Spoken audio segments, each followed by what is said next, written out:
We are lucky. We are extremely lucky to be sitting in this classroom, being taught by a professor with an advanced degree, skills that can help us for the rest of our entire life. But at the same time, we pay more for that opportunity than any other country on earth. This, ladies and gentlemen, is my wallet. I want us as a class to count all the money I have in my wallet. Oh, well, that was fast.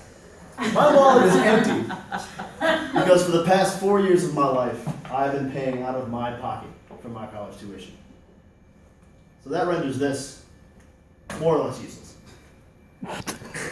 According to my audience analysis, almost half of the people in this room also pay for their full college tuition. In the United States, the cost of college education is becoming too expensive. I want to talk to you today about the difference between the cost of a college education when our parents went to school, the reasons it's been increasing through supply and demand, budget cuts from the state, and I want to talk to you about the comparisons between our education systems and the cost of those in other major countries with universities in the top 100. First, I want to discuss the changes in our own country.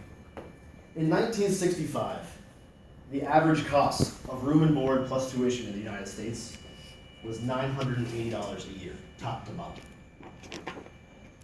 Jump ahead 10 years to 1975. It doubled and then some to $2,300 a year. In 10 years, it doubled.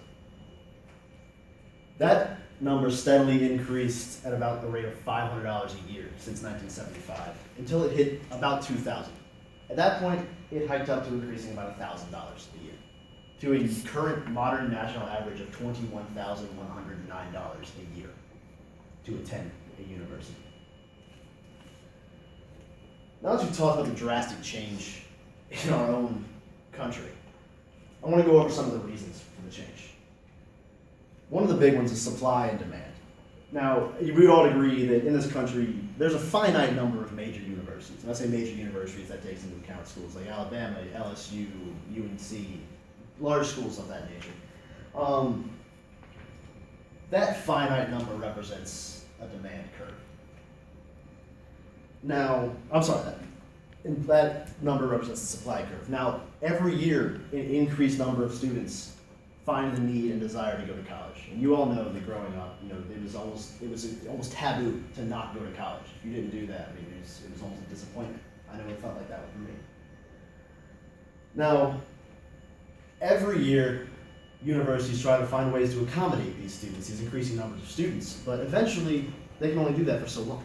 It's going to run out. They will not be able to accommodate the growing number of students who want to go to college every year. Now, that represents the demand curve.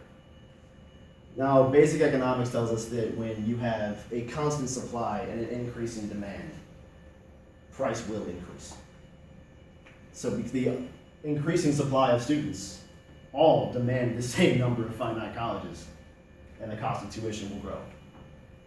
The other big contributor to the increase in college tuition, and in my opinion the bigger one, is state budget cuts for education.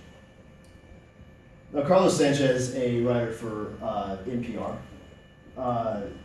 let us know that in 1980, there began to be a large trend politically toward lowering taxes. Everybody wanted lower taxes, lower taxes. Nobody wants to pay more. However, when people beg and plead for lower taxes, they don't realize what the taxes go to. When you have to accommodate people voting for lower taxes, you have to cut public services. Now, obviously, sadly, welfare programs, things like that will go first, but eventually the axe is going to fall on education. To give you an example of this, between the years of 2008 and 2012, the state of California cut 70% of its state national budget for education, or state budget for education, for college education. In 4 years, 70%.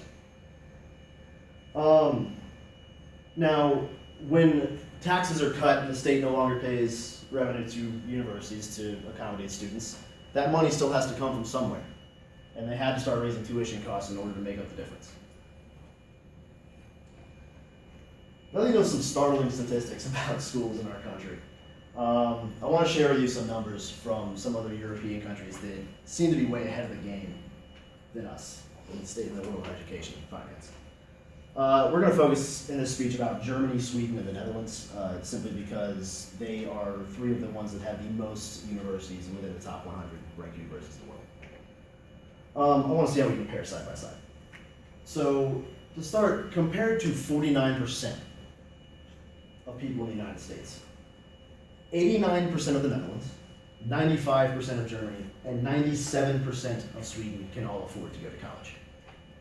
So we're under 50%, and none of them are under 85 of their entire population can afford to go to college. A much higher percentage can afford to go to college due to the fact that tuition is remarkably lower in that country. The average cost of tuition of higher education in Germany, Sweden, and the Netherlands, respectively, is $933 a year, top to bottom.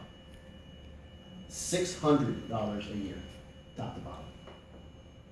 And the highest, and one of the highest others in the world, being being the Netherlands, is $3,125 from top to bottom. That is the third most expensive country in the world to attend college. And it is $3,100. That information comes from Adam Taylor at Business Insider, who's been doing research and is actually currently writing a book on this topic. As we come to a conclusion, I hope that you listen to this, and I hope that you want to read this and examine how much you actually pay, especially those of you who've already paid for your college tuition. And those of you who don't, I want you to appreciate what your parents have done for you, what scholarships have done for you, and hopefully you leave here not in massive debt. I hope you've come to agree with the fact that our system has become too expensive. Yes, the benefits are very, very great, but the cost is even greater. When people leave college, they end up going out in the world and starting their adult life in massive debt, not being able to pay it back for years and years. I know my roommate, Michael Doyle, just graduated. He pays an extra rent every month, almost, in order to accommodate his student loans. And he will not be done paying them off until he's 30.